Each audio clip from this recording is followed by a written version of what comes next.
Welcome to Florence, the breathtaking capital of Tuscany and one of the most historically rich cities in all of Europe. Although its roots stretches back to 59 BC, Florence didn't truly begin to flourish until the Middle Ages, when it rose to prominence as a major center of banking and trade. And it didn't stop there. The city would go on to ignite a cultural revolution as the birthplace of Renaissance.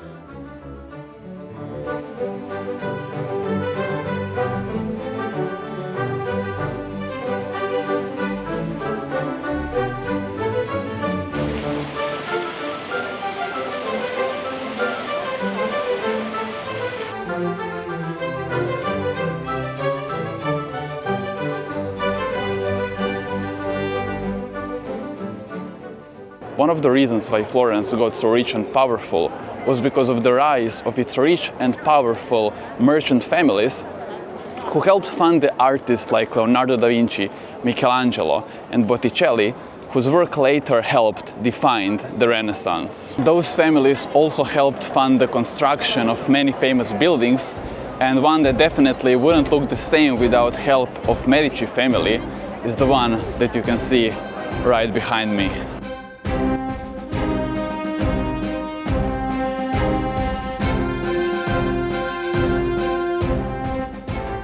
And that building behind me is the Florence Cathedral, the most famous building in the city. Now, of course, the construction of the cathedral began in 1296, some 200 years before Medici family rose to power.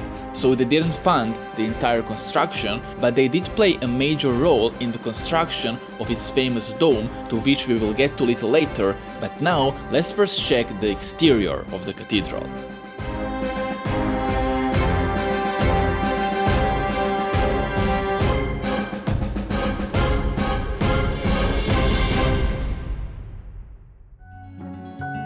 If you watched my last video about Pisa, you may remember how I mentioned that when it comes to medieval cathedrals, they would often stay work in progress for centuries.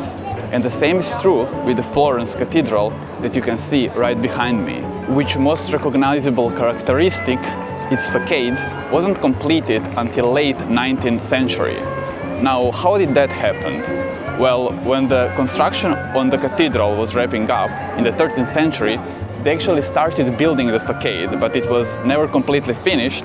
So in the 16th century, they demolished it and planned to build the new facade, which would match the new Renaissance design standards. But the works were delayed a couple of times and at the end weren't completed until the late 19th century during the reunification of modern Italy. And now that we are talking about the exterior of the cathedral, let's talk about one more of its most recognizable elements, the iconic bell tower, or Giotto's bell tower, named after the original architect and painter Giotto di Bondone, who unfortunately passed away before the construction of the tower was completed in 1359. Now, the height of the tower stands at impressive 85 meters, and if you're wondering, yes, the facade was added in 1887 at the same time as for the rest of the cathedral. Now, one logical question that you may have about the bell tower is, can you climb it? And the answer is yes, you can. The tower has around 414 steps and no elevator, so it may take you some time, but once you do, the views are going to be really, really amazing.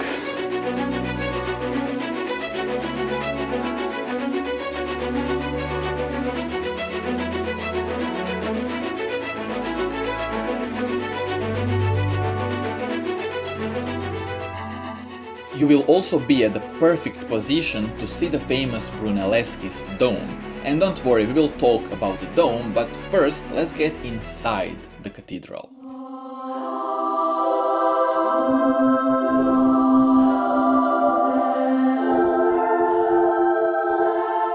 Inside, the cathedral follows the classical Gothic cross-shaped layout with a wide and tall nave supported by massive columns and pointed arches. The simple walls and small windows reflect the early Gothic Tuscan principles, which favor structural solidity over flamboyant style. But you can forget all those reserved design principles the moment you reach the main dome, which scale and decoration radiates pure luxury and grandeur.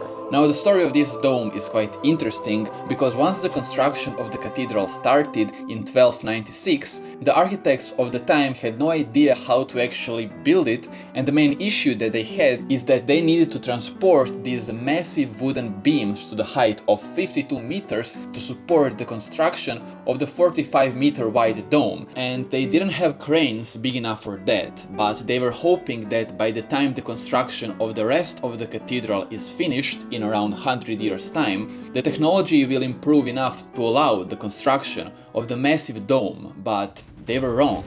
And once the construction of the rest of the cathedral was completed in the 1380, there were still no way to construct the dome of that scale and size. So the cathedral stood domeless for another 40 years before Filippo Brunelleschi, the famous Italian architect, finally came up with a solution that allowed for the construction of the dome without the need for support beams. The dome was completed in 1436, and to this very day it holds the title for the largest dome ever built.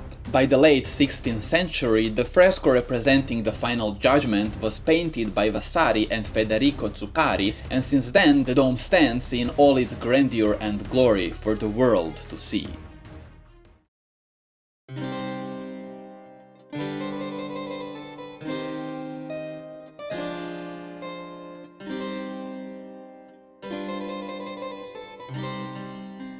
Inside the cathedral you can also find the remains of Sancta Reparata, the smaller church that dates back somewhere between 4th and 7th century and that was gradually buried beneath the new cathedral. Still, you can admire the remains of early Christian mosaics and tombs that stand as a testament to strong faith and dedication of the early Christians.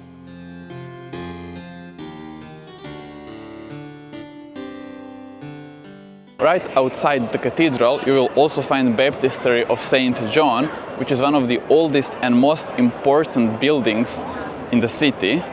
It was built in the 11th century, which means that it predates the cathedral by more than 150 years. And also one important thing is that it was built on the site of an earlier Roman baptistry. Also, it was built in Romanesque style, which is characterized by thick walls and small windows.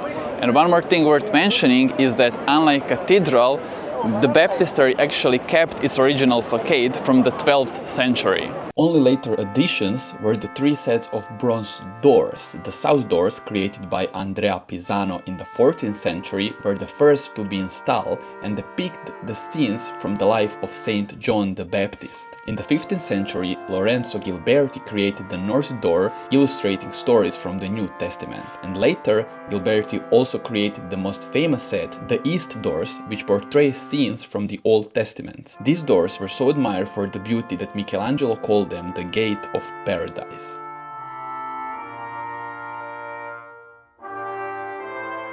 Once you get inside the baptisterium, you will find a space that's both simple in structure yet rich in decoration, especially if you look up to the ceiling, where you will find Byzantine-style mosaics created by several artists over the 1200s, including Cimabue's workshop. The mosaic represents the Last Judgment scene with Christ the Judge in the middle. If you look at the walls covered with white and green marble, you will see that their design feels geometric, harmonious and solemn, which is very Romanesque. And finally, in the very center of the building, you will find the large baptismal font used for full immersion baptism.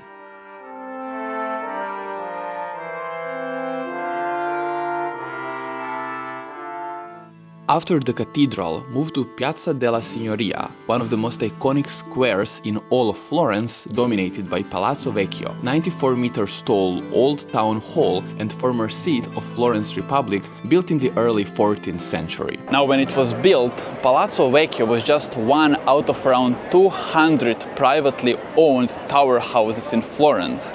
But over time, most of these were destroyed due to internal conflict, but also government regulations that limited the height of privately owned buildings, forcing most of these to just trim down a bit. Now, what saved Palazzo Vecchio is the fact that it was never a family tower but a public building built as the symbol of republic, designed to stand above all the rest as a proud testament of strength and power of Florence. And that's exactly what it does even today.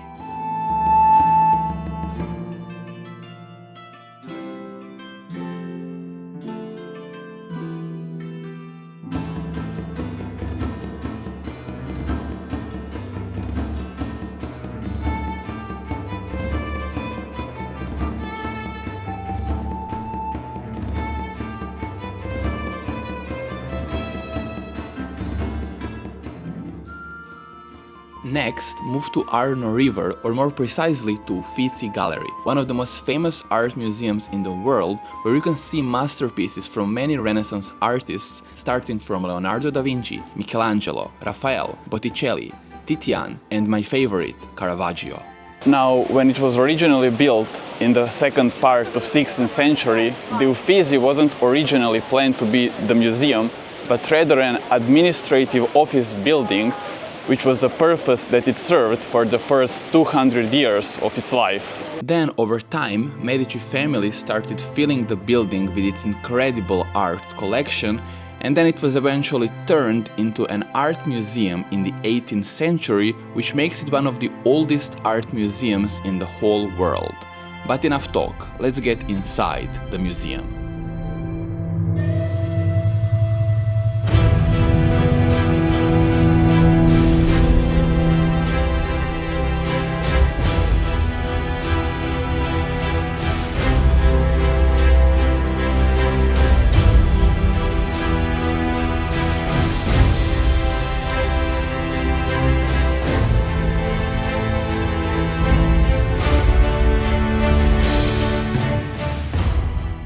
Another place that you definitely can't miss is Ponte Vecchio, the bridge that crosses Arno River, built in 1345 as the replacement to much older Roman bridge. Today, the bridge is famous for its many jewelry shops that were originally installed on almost every bridge to fund its maintenance, but were removed due to structural and hygienic concerns. So as of today, only Ponte Vecchio remains in its original form. And one of the big reasons for that is that in the 15th century, the stores on the bridge switched from selling meat and fish to selling jewelry, which greatly improved the hygiene conditions of the place. One more thing that also helped the bridge survive for so long was the fact that through history it was favored by many important historical figures. Most recently, it was the only bridge in Florence that survived the destruction in the World War II, as Hitler apparently personally ordered for the bridge to be spared. But sympathy for the bridge goes way back, so let's say in 16th century there was a corridor built above the bridge, and it's this corridor right there, which is called Vasari Corridor, and it was built by Medici family, and the purpose of the corridor was to have separate part of the bridge where only royals could pass. And the fun fact is that the corridor is still open today, so you can go there, walk it, and have a glimpse of what it felt like to be a member of Medici family back in those days of glory. One more bonus place that should be on your list if you really want to dig deep into Florence is Basilica di San Lorenzo, the 4th century basilica that was renewed in the 15th century by Filippo Brunelleschi. And one person who will tell you a little bit more about it is my friend Vlado, who is both an architect and history enthusiast. I'm having like a slight change of plans right now because my friend architect Vladimir Antolovic here, he decided to visit Basilica of San Lorenzo for Cradle of Renaissance. Cradle of Renaissance, he says. Tell us, Vlado, what makes this thing so special? This is the place where most of the Renaissance period masterpieces were created. Michelangelo, Raphael, Botticelli were all working and creating the things we marvel at today. Oh, so they were making it inside the cathedral? In the garden beside the cathedral. Oh, Beside okay. the basilica, it's not a cathedral. Yeah. Well, It was the academy, I understand. financed by the Medici. Alright, you've heard the man, so now let's get inside the basilica.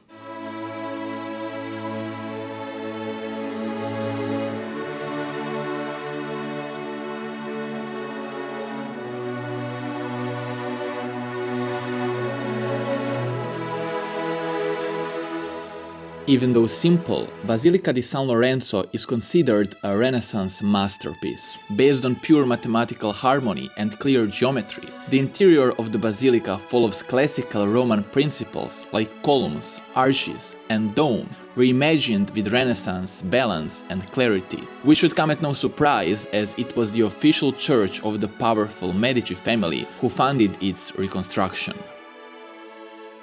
It should also come at no surprise that you can find a Cappella Medici, a richly decorated complex of chapels built as the mausoleum of the powerful Medici family in the back of the church. The complex consists of two chapels and both are part of Basilica dei San Lorenzo, so you can enter them from the back of the basilica.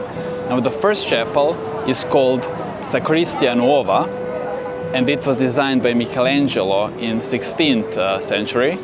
The other one, which is much larger, is called Cappella dei Principi and it was designed by Matteo Nigetti in 17th century. Now, I didn't enter any of these chapels, but if you want to, you can do it for a symbolic price of around €10. And then take a walk to Michelangelo Square, from where you can enjoy in the unmatched views of Florence and finish your perfect day in this amazing city.